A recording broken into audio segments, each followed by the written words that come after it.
The bus hissed to a stop at the corner of Jefferson Avenue, its doors groaning open like an old man stretching his weary bones.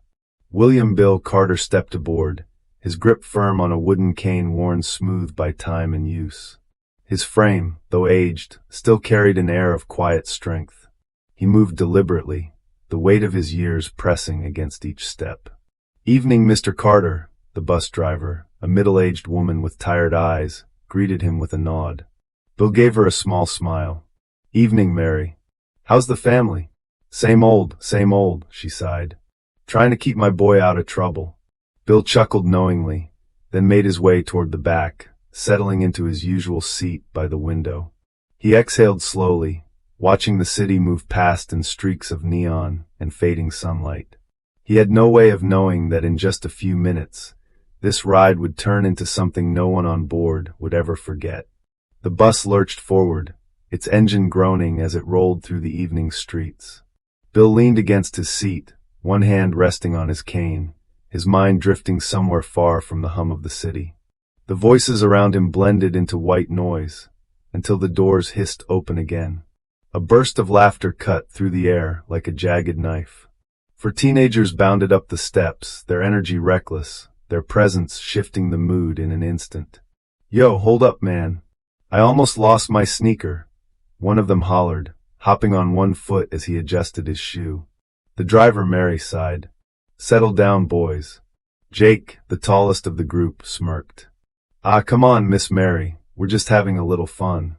Mary shot him a look. "That fun better not cause any trouble." The boys ignored her, their eyes scanning the bus like hunters searching for prey. Then Jake's gaze landed on Bill. His smirk widened. "Yo, check him out," he muttered, nudging Travis, the hoodie-wearing one. "Old dude looks like he stepped right out of history class." Travis chuckled. "Man, he probably fought in the Civil War." The laughter spread like wildfire among them. Bill didn't move, didn't flinch. His eyes remained fixed on the city lights beyond the window, his fingers wrapped around the cane's handle.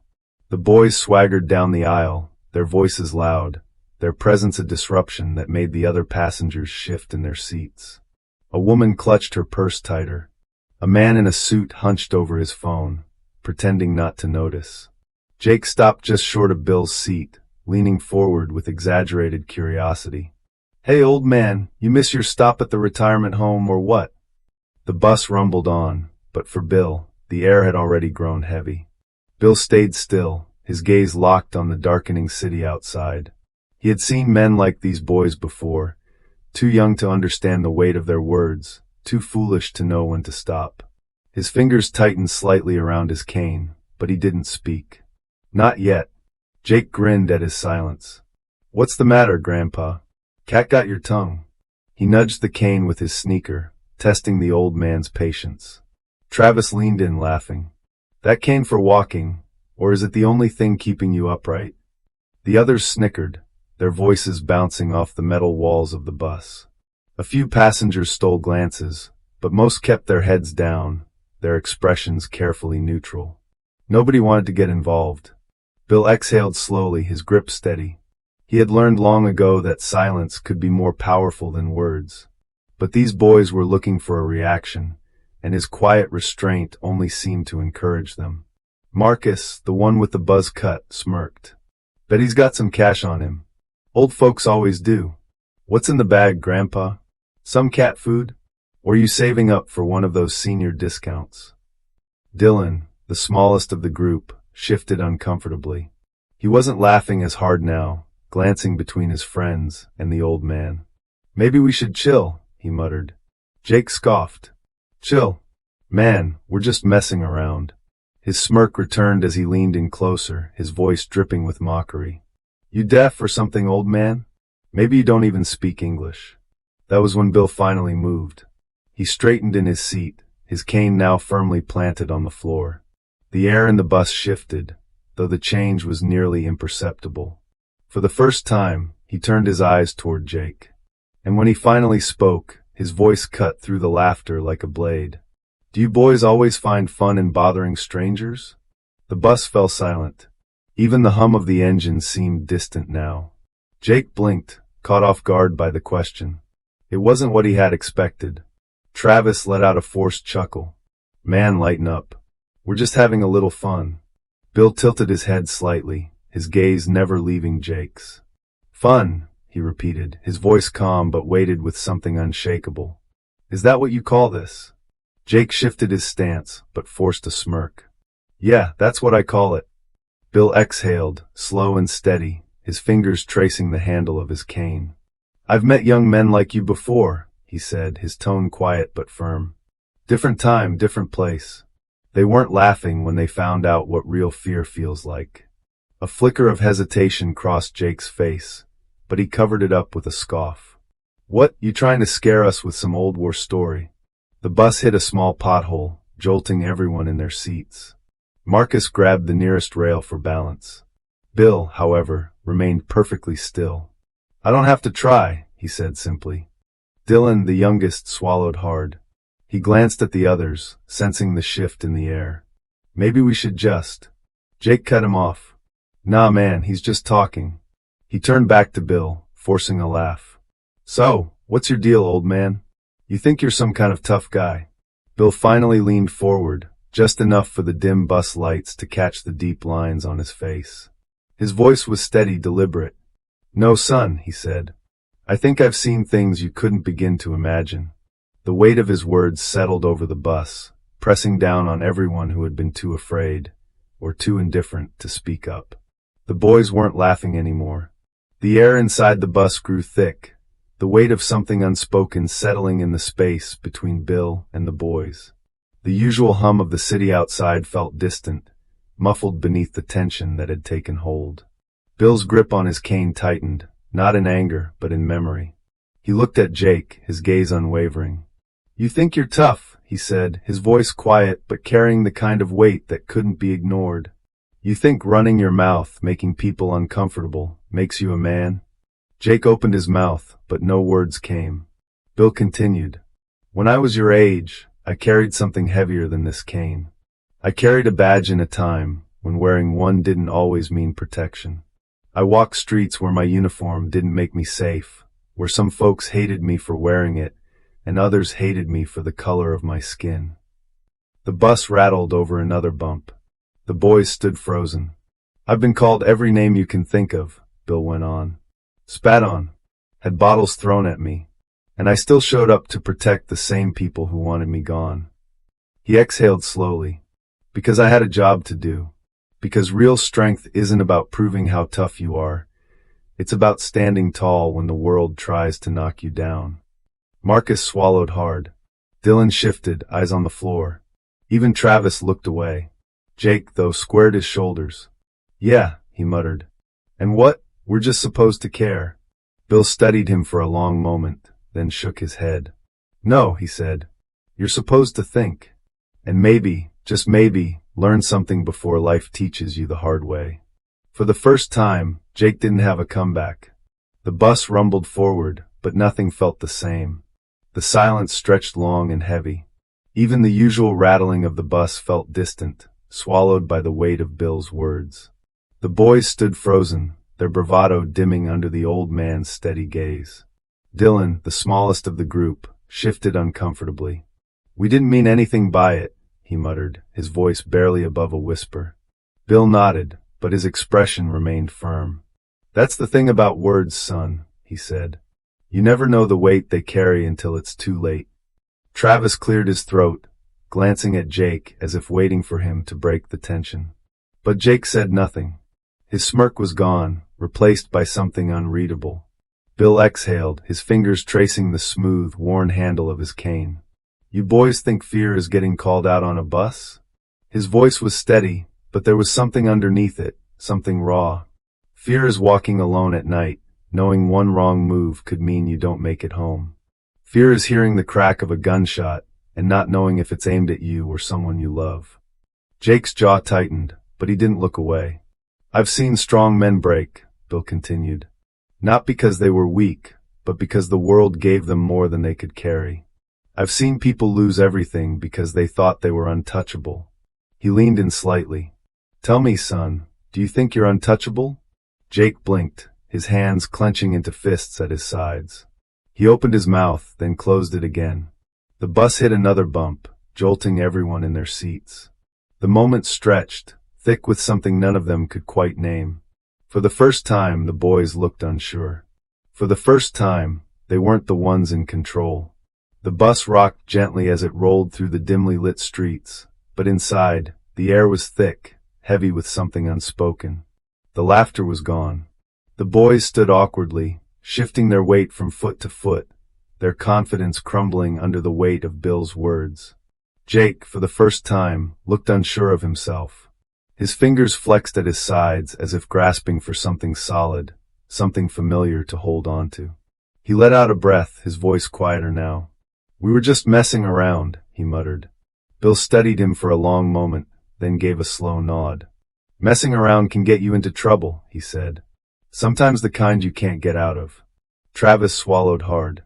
"Did you?" He hesitated, his voice unsteady. "Did you lose people?" Bill's jaw tightened. His eyes, deep and weathered, seemed to look past them, seeing something they couldn't. "More than I care to count," he said. "And not just in the way you think." The boys exchanged uneasy glances. Bill exhaled, gripping his cane. "Some men lost their lives. Others lost their way. I've seen tough boys, just like you, think they had the world figured out, only to learn too late that the world don't play fair." He let the words settle, let them sink into the silence between them. "And you know what the worst part is?" Dylan swallowed. "What?" Bill's eyes met his. Most of them never saw it coming. A woman near the front of the bus finally spoke up, her voice breaking the quiet. "You boys should be grateful," she said, her tone firm. "You just got a lesson most people never hear." The words landed hard. The boys didn't argue, didn't joke, didn't scoff. At the next stop, they shuffled toward the doors, muttering quiet apologies as they passed. The bravado, the cocky grins, they were gone. The bus slowed, brakes hissing as it approached the next stop. The teenagers stood near the doors now, their usual swagger replaced by something quieter, something heavier. They didn't look at each other, didn't exchange smirks or whispered jokes. Jake hesitated, then turned back to Bill. His voice was lower this time, stripped of its earlier arrogance. "Look, we didn't mean any disrespect," he said. Bill met his eyes, his expression unreadable. Then, with a slight nod, he said, "Disrespect isn't just in words, son. It's in how you carry yourself." Travis cleared his throat, shifting on his feet. I mean, we weren't trying to be." Bill raised a hand, stopping him. "I know," he said simply. "But words have weight, and the way you use them. That's what decides the kind of man you're gonna be." The boys fell silent. The bus doors groaned open, the cold night air rushing in. Just before stepping off, Dylan, the quietest of the group, glanced back. "Thank you," he mumbled. Bill nodded once. "Make it mean something." As the doors shut behind them, the silence inside the bus wasn't the same as before. It wasn't heavy with tension anymore. It was something else, reflection, maybe even reverence. A young woman sitting across from Bill finally spoke, her voice soft. "Thank you. For what you did. For what you've been through." Bill gave a small, tired smile. "I did what I had to," he said. "That's all any of us can do. But what matters now is what you do, with the life you've got, with the chances you're given." The bus rumbled forward again, but something had shifted. People sat a little straighter, their gazes softer, their thoughts lingering on the lesson they had just witnessed. The bus continued down Jefferson Avenue, but the air inside felt different now. The usual chatter hadn't returned. Instead, there was a quiet wait, as if everyone aboard was still processing what had just unfolded. Near the front, an older man adjusted his tie, then glanced back at Bill. "You handled that well," he said. Bill gave a small shrug. "Not my first time talking sense into a few hard-headed boys." A woman beside him, her hands still clutching her purse, sighed. "Do you think they'll remember?" Bill looked out the window, watching the group of teenagers walking away under the glow of the streetlights. Their steps were slower now, their voices hushed. He could tell they weren't laughing anymore. "They might not realize it tonight," he said. "Maybe not even tomorrow. But one day, one of them's gonna find himself at a crossroads. And maybe, just maybe, He'll hear my voice in the back of his mind before he makes the wrong choice. The woman nodded, thoughtful. You're a good man. Bill chuckled, shaking his head. Just an old man with a few stories. The good ones never came back. His voice faltered slightly, but he recovered, clearing his throat. I just do what I can with the time I've got left. The bus slowed again, nearing Bill's stop. As he stood, a few passengers instinctively shifted to make room for him. The respect was unspoken but understood. Before stepping off, he turned back, his gaze sweeping over the passengers. Be kind to each other, he said, his voice steady but gentle. You never know the battle someone's fighting. With that, he stepped out into the cool night air, disappearing into the city. And on that bus, moving forward into the night, his words stayed behind. The lesson from that bus ride wasn't about fear or dominance. It was about respect. Bill Carter didn't need to raise his voice or threaten those boys. He didn't meet their cruelty with anger. Instead, he held his ground with quiet strength, forcing them to confront something deeper than they were prepared for. Too often, people mistake silence for weakness. They think wisdom is just old stories, that experience has no place in a world that moves too fast. But that night on that bus, Bill proved that true strength isn't in fists or insults. It's in knowing when to stand firm and when to let words do the work. The teenagers boarded that bus thinking they owned the world. They stepped off realizing they didn't know as much as they thought. Maybe they'd forget his words for a while. But one day, one of them would face a moment where he had to choose between respect and recklessness, between wisdom and foolishness. And maybe, just maybe, he'd remember the quiet old man with the cane. Because the strongest voices aren't always the loudest. Sometimes, the ones that stay with us are the ones that simply refuse to be shaken. What would you have done if you were on that bus? Would you have spoken up or stayed silent like the other passengers? Let's talk about the power of respect, wisdom, and the lessons we learn in unexpected places. Drop your thoughts in the comments, hit the like button if this story moved you, and don't forget to subscribe for more stories that inspire, challenge, and remind us what truly matters.